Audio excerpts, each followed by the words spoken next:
প্ৰথমতে অসমৰ মুখ্যমন্ত্ৰী ডক্টৰ হিমন্ত বিশ্ব শৰ্মাৰ এটা মন্তব্য শুনাই ল'ব বিচাৰিছো। BSc নাৰ্ছিং পাছ কৰিলে 100% চাকৰি পায়। আমি এনেকুৱা কোৰ্স এনেকুৱা বিদ্যালয় খুলিব লাগে য'ত নেকি ল'ৰা ছোৱালীয়ে চাকৰি পাব পাৰে। ইয়া হৈছে অসমৰ মুখ্যমন্ত্ৰী ডক্টৰ হিমন্ত বিশ্ব শৰ্মাৰ মন্তব্য। তেখেতে স্পষ্টকৈ উল্লেখ কৰিছে যে নাৰ্ছিং কোৰ্স কৰিলে চাকৰি পোৱাটো 100%। যেহেতু মুখ্যমন্ত্ৰী গৰাকীয়ে কৈছে, গতিকে এই নাৰ্ছিং কোৰ্স কৰিলে চাকৰি পোৱাটো প্ৰায় নিশ্চিত। অসমৰ যিমান গভৰ্ণমেণ্ট নাইবা প্ৰাইভেট হস্পিটেল আছে তাতে কিন্তু নাৰ্ছৰ প্ৰয়োজন হয়। নাৰ্ছ নোহোৱাকৈ কোনো এখন হস্পিটেল নাইবা ক্লিনিক চলাব নোৱাৰে। গতিকে বৰ্তমান সময়ত নাৰ্ছৰ ডিমাণ্ড আছে। অসমৰ মুখ্যমন্ত্ৰী ডক্টৰ হিমন্ত বিশ্ব শৰ্মাই কোৱা দৰে কি নাৰ্ছ কোৰ্সৰ বৰ্তমান সময়ত ডিমাণ্ড আছে, সেই কোৰ্স কেইটাৰ বিষয়ে এই ভিডিঅ' জৰিয়তে বিতংকৈ আলোচনা কৰা হ'ব। লগতে কোনটো নাৰ্ছিং কোৰ্সৰ ডিউৰেশ্যন কিমান, অৰ্থাৎ কিমান বছৰ লাগিব, এই নাৰ্ছিং কোৰ্স কৰিলে তেওঁলোকৰ কাম কি থাকিব, অৰ্থাৎ তেওঁলোকৰ ৰোল কি, এই নাৰ্ছিং কোৰ্সত এডমিশন ল'বলৈ হ'লে কি এলিজিবিলিটি ক্ৰাইটেৰিয়া আছে, লগতে যদি কোনোবাই গভৰ্ণমেণ্ট কলেজৰ সিট নাপায় তেতিয়াহ'লে প্ৰাইভেটত পঢ়িবলৈ হ'লে কিমান টকাৰ প্ৰয়োজন হ'ব, এই কোৰ্স কমপ্লিট কৰাৰ পিছত স্টাৰ্টিং স্যালাৰি কিমান হ'ব, এই বিষয়ে এই ভিডিঅ'ৰ জৰিয়তে বিতংকৈ আলোচনা কৰা হ'ব। যদি এই বিষয়ে জানিব বিচাৰে তেতিয়াহ'লে স্কিপ নকৰাকৈ সম্পূৰ্ণ ভিডিঅ'টো চাব। লগতে এই চেনেলটো সাবস্ক্ৰাইব কৰি থৈ দিব আৰু এই ভিডিঅ'টো নিজৰ মোবাইলত সেভ কৰি ৰাখিব, নাইবা যিসকল ছাত্ৰ ছাত্ৰীয়ে এই বছৰ হাই সেকেন্ডাৰীত উত্তীৰ্ণ হৈছে তেওঁলোকলৈ শ্বেয়াৰ কৰি দিব, যাতে তেওঁলোকে হাই সেকেন্ডাৰীৰ পিছত সঠিক সিদ্ধান্ত এটা ল'ব পাৰে। যেহেতু অসমৰ মুখ্যমন্ত্ৰী গৰাকীয়ে কৈছে, গতিকে এই কোৰ্সৰ বৰ্তমান সময়ত বহুত ডিমাণ্ড আছে। যিকে নহওক, সাধাৰণতে নাৰ্ছিং কোৰ্সক তিনিটা ভাগত ভাগ কৰা হৈছে। প্ৰথমটো হৈছে ANM, দ্বিতীয়টো হৈছে GNM, তাৰ পিছতো হৈছে BSc নাৰ্ছিং। এই কোৰ্স কেইটাৰ বিষয়ে এটাকৈ বিতংকৈ আলোচনা কৰা হ'ব।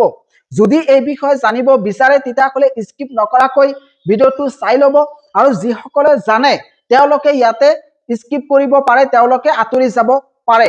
প্ৰথমটো হৈছে ANM। ANM টো হৈছে এটা ডিপ্লোমা কোৰ্স আৰু ইয়াৰ ডিউৰেশ্যন হৈছে 2 বছৰ। হাই সেকেন্ডাৰী উত্তীৰ্ণ হোৱাৰ পিছত মাত্ৰ 2টা বছৰ এই ANM কোৰ্স কৰিলে কিন্তু নাৰ্ছ হিচাপে কাম কৰিব পাৰে। ইয়াৰ এলিজিবিলিটি ক্ৰাইটেৰিয়া হৈছে হাই সেকেন্ডাৰী যিকোনো ষ্ট্ৰীমৰ পৰা উত্তীৰ্ণ হোৱা ছাত্ৰ ছাত্ৰীয়ে ইয়াতে পঢ়িব পাৰে। এনেকুৱা নহয় যে কেৱল মাত্ৰ সায়েন্সৰ ছাত্ৰ ছাত্ৰীয়ে এই ANM কৰিব পাৰে, এনেকুৱা কিন্তু নহয়। আৰ্টছ কমাৰ্চ সকলো ষ্ট্ৰীমৰ ছাত্ৰ ছাত্ৰীয়ে ইয়াতে এডমিশন ল'ব পাৰে। অসমৰ যদি ভাল এখন ইনষ্টিটিউচনত এডমিশন ল'ব বিচাৰে তেতিয়াহ'লে মিনিমাম হাই সেকেন্ডাৰী পৰীক্ষাত 45% পাব লাগিব। কিছু সংখ্যক ইউনিভাৰ্চিটি নাইবা ইনষ্টিটিউচন আছে য'ত মাত্ৰ 35 নাইবা 40% হলে এডমিশন ল'ব পাৰে। গতিকে এনেকুৱা ধৰণৰ যদি পাৰ্চেন্টেজ আছে তেতিয়াহ'লে এইটো কোৰ্সত এডমিশন ল'ব পাৰে। এতিয়া আহিছো যে এই কোৰ্স কমপ্লিট কৰাৰ পিছত তেওঁলোকৰ কি ৰোল থাকিব। তেওঁলোকে ৰুৰেল হেল্থ চেণ্টাৰত কাম কৰিব পাৰে। গাঁও অঞ্চলত যি হস্পিটেল আছে, ক্লিনিক আছে, তাতে কিন্তু তেওঁলোকে কাম কৰিব পাৰে। এছিষ্টিং ভেকচিনেশ্যন, যে সৰু ল'ৰা ছোৱালীক যি ভেকচিন দিয়া হয় সেই ভেকচিনৰ ক্ষেত্ৰত কিন্তু তেওঁলোকে সহায় কৰিব পাৰে, সৰু ল'ৰা ছোৱালীক ভেকচিন দিব পাৰে। তাৰ পিছতো হৈছে প্ৰেগনেন্সি কেয়াৰ আৰু বেসিক মেডিকেল সাপোৰ্ট, অৰ্থাৎ হস্পিটালত যদি কিবা বেসিক মেডিকেল সাপোৰ্টৰ প্ৰয়োজন হয় তেতিয়া তেওঁলোকে কিন্তু সহায় কৰিব পাৰে। ইয়া হৈছে তেওঁলোকৰ কাম। এতিয়া আহিছো 2 নম্বৰ GNM। এইটো হৈছে এটা ডিপ্লোমা কোৰ্স, কিন্তু এইটো হৈছে ANM তকৈ এডভান্স।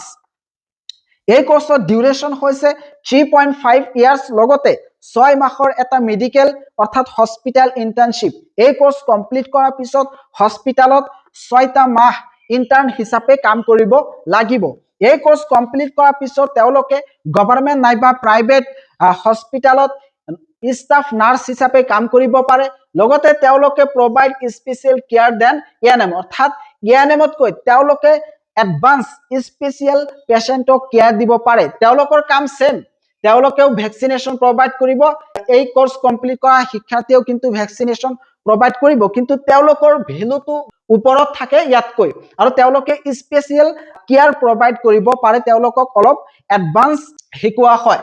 আৰু ইয়াতে যিকোনো ষ্ট্ৰীমৰ এএনএমত যিকোনো ষ্ট্ৰীমৰ ছাত্ৰ ছাত্ৰীয়ে এডমিশ্যন ল'ব পাৰে সায়েন্স আৰ্টছ কমাৰ্চ যিকোনো ষ্ট্ৰীমৰ শিক্ষাৰ্থীয়ে এডমিশ্যন ল'ব পাৰিব আৰু এডমিশ্যন ল'বলৈ হ'লে মিনিমাম 45% লাগিব আৰু কিন্তু কিছুমান ইউনিভাৰ্সিটিত 35 নাইবা 40% হলে এডমিশ্যন ল'ব পাৰে এতিয়া আহিছো তাৰ পিছতো লৈ হেয়া হৈছে বিএসসি নাৰ্ছিং এইটো হৈছে 4 বছৰীয়া এটা প্ৰফেশনেল আন্ডাৰগ্ৰেজুৱেট ডিগ্ৰী কোৰ্স এই কোৰ্স হাই সেকেন্ডাৰী উত্তীৰ্ণ হোৱাৰ পিছত এডমিশ্যন ল'ব পাৰে আৰু তেওঁলোকৰ কিন্তু ব্যাকগ্ৰাউন্ড সায়েন্স স্ট্ৰীম হ'ব লাগিব যদি আৰ্টছ নাইবা কমাৰ্চ হয় তেতিয়া হলে এই বিএসসি নাৰ্ছিংত এডমিশ্যন ল'ব নোৱাৰে কাৰণ এইটো হৈছে এটা প্ৰফেশনেল ডিগ্ৰী কোৰ্স গতিকে ইয়াতে সায়েন্স স্ট্ৰীমটো প্ৰয়োজন কাৰণ ইয়াতে কেমিষ্ট্ৰি লাগিব ফিজিক্স লাগিব বায়োলজি লাগিব এই কেমিষ্ট্ৰি ফিজিক্স বায়োলজি এইবোৰ কিন্তু আৰ্টছ কমাৰ্চ এই সকল ছাত্ৰ ছাত্ৰী নাই গতিকে বিএসসি নাৰ্ছিং পঢ়িবলৈ হলে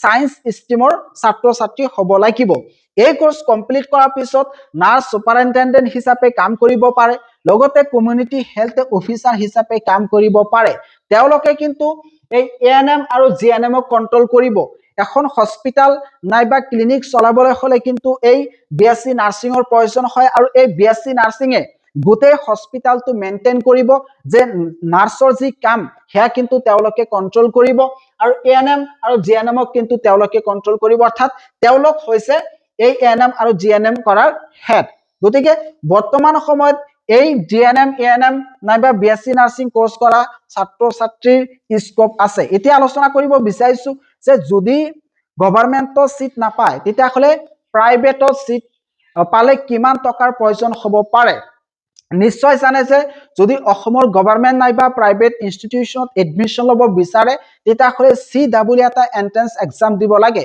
যেটো এক্সাম শ্ৰীমন্ত শংকৰদেৱ ইউনিভাৰ্সিটিয়ে কন্ডাক্ট কৰে ইতিমধ্যে ফৰ্ম ফিলআপ আৰম্ভ হৈছে আজি সাগে লাষ্ট ডেট জিকে নহক যদি এই এক্সামত ভাল এটা নম্বৰলৈ উত্তীৰ্ণ হ'ব পাৰে তেতিয়া হলে গভৰ্ণমেন্টৰ সিট পাব আৰু গভৰ্ণমেন্টৰ সিট পালে কোনো ধৰণৰ টিউশন ফিজ দিব নালাগে আৰু যদি ভাল নম্বৰলৈ উত্তীৰ্ণ হ'ব নোৱাৰে তেতিয়া হলে অসমৰ যি প্ৰাইভেট ইনষ্টিটিউচন আছে তাতে এডমিশ্যন ল'ব পাৰিব এটা প্ৰশ্ন হৈছে যে এই প্ৰাইভেটত এডমিশ্যন ললে কিমান টকাৰ প্ৰয়োজন হ'ব পাৰে যদি এএনএম কোৰ্সত এডমিশ্যন লয় তেতিয়া হলে 4 পৰা 5 লাখ টকাৰ প্ৰয়োজন হ'ব যদি জিএনএম কোৰ্সত এডমিশ্যন লয় তেতিয়া হলে 5 পৰা 7 লাখ টকাৰ প্ৰয়োজন হ'ব যদি বিএসসি নাৰ্ছিং কোৰ্সত অসমৰ প্ৰাইভেট ইনষ্টিটিউচনত এডমিশ্যন লয় তেতিয়া হলে 10 পৰা 15 লাখ টকাৰ প্ৰয়োজন হ'ব এটা বহুতে ক'ব পাৰে যে ইমান টকা ক'ত পাম ইয়াতকৈ কম ফিছৰ কোনো কলেজ নাইবা ইউনিভাৰ্সিটি আছে নেকি হয়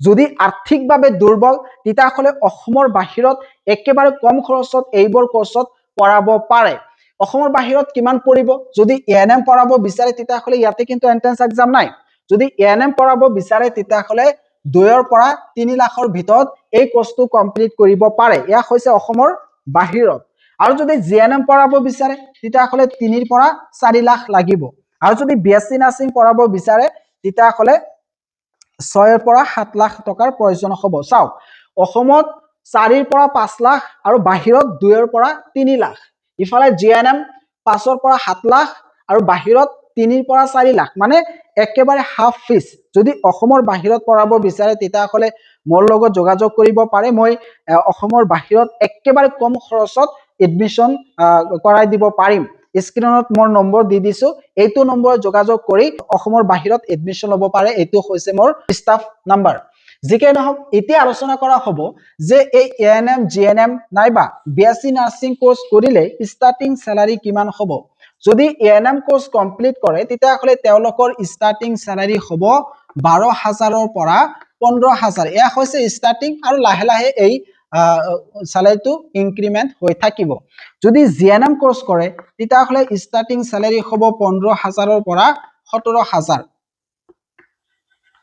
আৰু যদি বিএসসি নাৰ্ছিং কোৰ্সটো কৰায় তেতিয়া হলে 20000 ৰ পৰা আৰম্ভ কৰি 25000 নাইবা 30000 এয়া ষ্টাৰ্টিং স্যালাৰি হ'ব আৰু এই স্যালাৰি কিন্তু ষ্টাৰ্টিংত থাকিব আৰু যেতিয়া এক্সপেৰিয়েন্স হ'ব তেতিয়া এই স্যালাৰিটো ইনক্ৰিমেন্ট হৈ থাকিব এই ভিডিওটো যদি ইনফৰমেটিভ লাগে তেতিয়া হলে চেনেলটো সাবস্ক্ৰাইব কৰি থৈ দিব যাতে এনেকুৱা ধৰণৰ ইনফৰমেটিভ ভিডিও আপলোড কৰাৰ লগে লগে আপোনাৰ মোবাইলত আগত নটিফিকেশন যায়